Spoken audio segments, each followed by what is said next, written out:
Good morning everyone! So, mo day niya akong daily routine dito sa akong small store. So, naman tayo mga junk foods diha o kanang atong mga baligya diha akong gitong aris.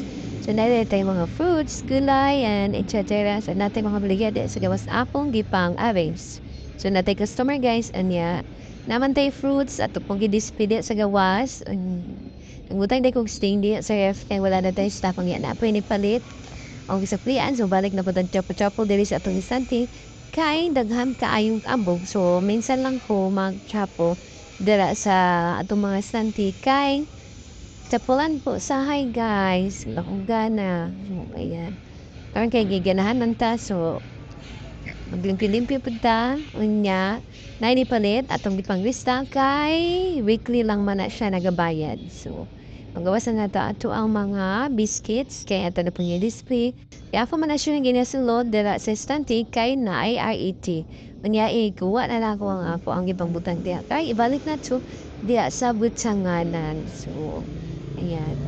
Atong gilimpyuan ang ato ang lamisa kay gabi ka kalat unya abog pud kayo atong gichapuan. So thanks God na ay ni panit og fruits. So ayan. Thanks God. Unya balik pa siya og junk foods. Then balik ka po tayo silig sa atong sulod kay daghan kay gaabog guys.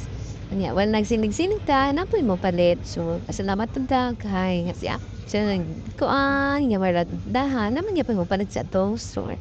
So ayan. Akong gipangita nga ako ang paspas kay atong paspasan ang atong mga baligya di kay birthday jud kaabog. So dapil lang gumika sa tasada kaya daghan kay abog diri sa mong tindahan. So balik na putag siling kay wa pa man ta na human. So atong despanon lang na guys. Pwede siya magpalag pag-ayo. Then human naman kog siling. Nag-ayos lang ko sa buhok. So mo guys.